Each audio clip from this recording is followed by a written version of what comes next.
One of the best possible ways to actually get into Raid Shadow Legends and understand exactly what it is you're trying to do is just having a plan for a team of champions that you're looking for and knowing where to find them, right? Knowing where to farm them and in the darkness bind them.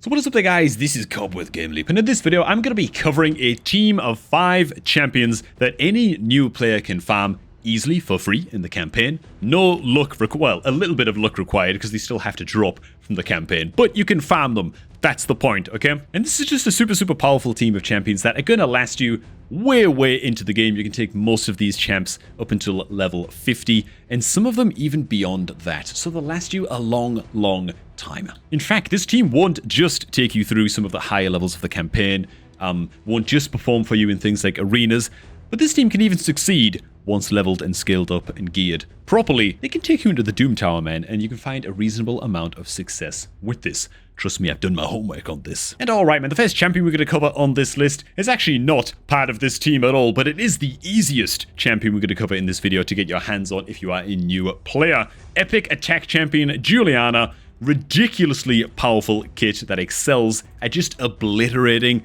enemy bosses.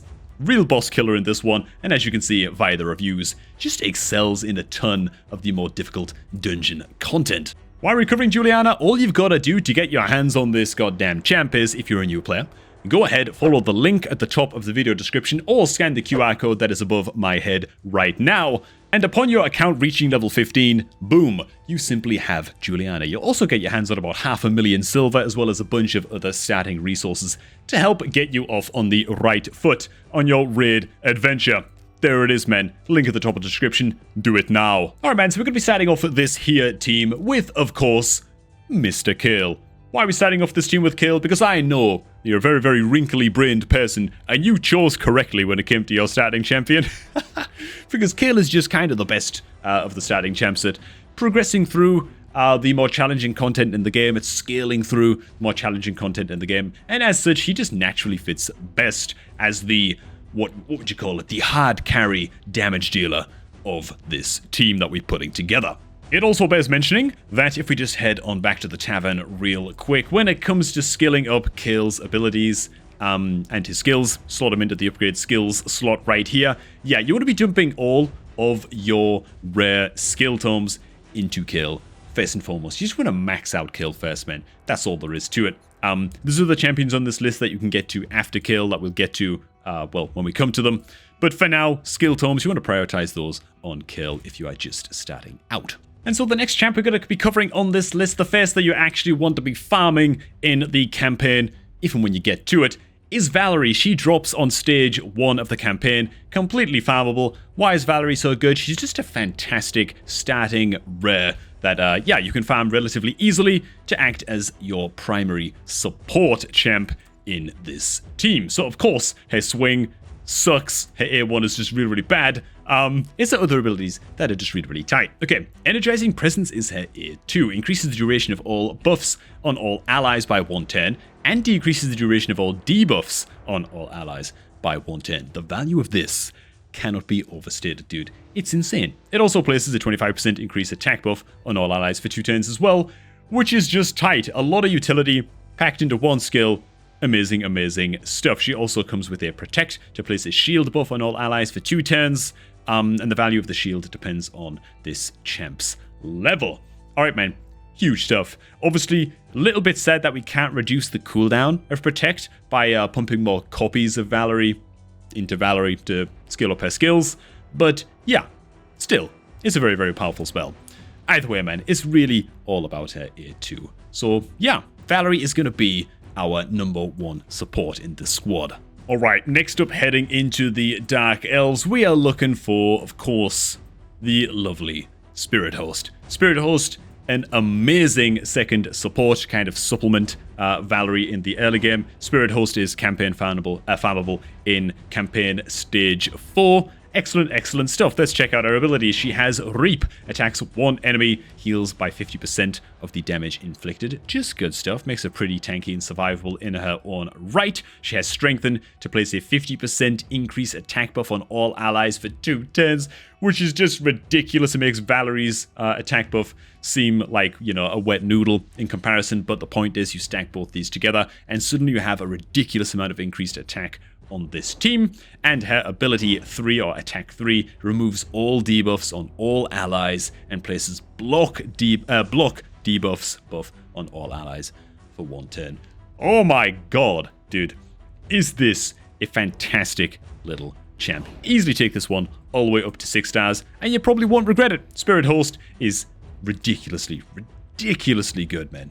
So you can see already how we're stacking up just a ton of plus attack to make Kill an absolute, just the most hard-hitting raid boss that we possibly can get him towards. We're just going to continue supplementing that. That's really the theme of this build. And that's why we are going to be farming up good old War Maiden. Dude, War Maiden drops, I believe, in Campaign Stage 9? Yeah, I just had to check that real quick. Campaign Stage 9 for War Maiden, along with a bunch of other really good barbarians, by the way, uncommons that we covered in yesterday's video here. A1 attacks one enemy, has a chance of placing a poison debuff for 1 turn. Not bad, I mean, not great, not terrible, you know what I'm saying?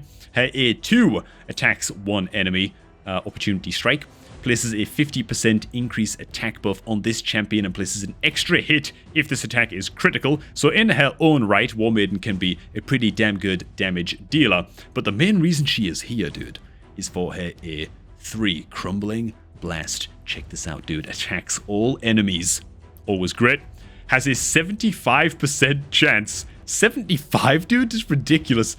Of placing a 60% decreased defense debuff on all enemies for 2 turns, or rather, per enemy, for 2 turns. Insane stuff. Now you see what we're doing here, man. We combine a couple of plus attack champs, then we throw War Maiden in there, reduce the defense of all enemies. Suddenly, Kill is hitting like an absolute raid boss. How do we push this to its absolute limit with campaign farmable rares? What am I even doing? Of course she's in Demon Spawn, man. We are looking for Diabolist. And there she is, actually. Another support champ right here. What is Diabolist's kit? Well, it's going to supplement everything we've been talking about so far here. A1, Torment attacks one enemy, has a chance of placing a sleep debuff on an enemy for 1 turn. So honestly, a pretty damn powerful A1 for a support champ.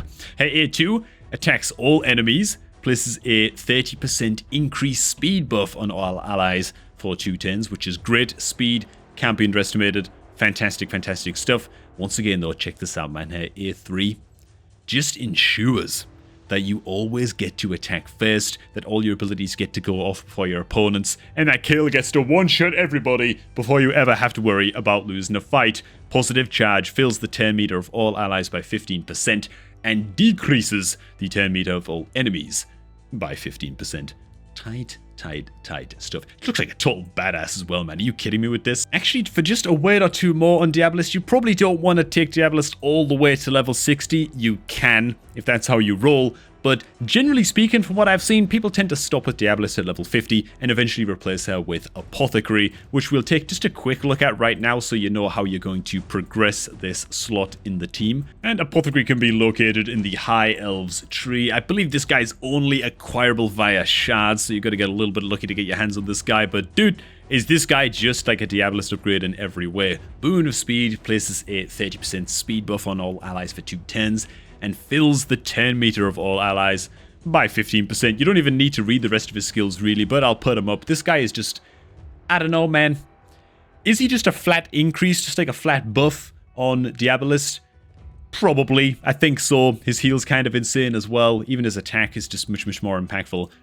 Yeah, so you'll probably be switching out Diabolist with Apothecary eventually. But at least for the first, you know, like 50 levels or so, Apothecary. Sorry. For God's sake, Diabolist is absolutely worth leveling up as part of this team. So when you have assembled this team, it is time to start fine-tuning their speed stats. As you can see down here, my Kill currently has, what, like 125, I think, speed total down here. And their total speed stats matter quite a lot because their speed stats are going to determine who attacks in first. You want them attacking in this order. Diabolist first, then Spirit Host, then War Maiden, then Kill or Valerie. I guess it's somewhat ideal if you have Valerie slightly faster than Kill, just so that there's a chance that she gets off her attack damage buff as well. Though her attack damage buff is not even close to being as important as that of Spirit Host or War Maiden's defense reduction on enemies. You know what I'm saying? So that's the attack order that you want to have these guys in. And that's going to take a little bit of fine-tuning with gear. Of course, you can check certain gear pieces you've got and try and make sure that, yeah, you are placing your speed items in such a way that any item that gives speed is strategically... My items suck right now, okay? Just don't pay any attention to that. But you're stacking your speed items in such a way that you get your champs to attack in just the right order. Once again, that is Diabolus, then Spirit Host, then War Maiden, then Kill, and then Valerie. And once again, if you're new to Raid Shadow Legends and this video helped you out a little bit, then make sure to get your account off to a damn good start by unlocking a free epic attack champion, she known as Juliana. You can do so once again by clicking the link down below at the top of the video description or scanning the QR code that is above my head right now. I hope this video helped you out. If it did, make sure to like, comment, subscribe, all that good stuff. And I shall catch all of you guys just a tad bit later, man.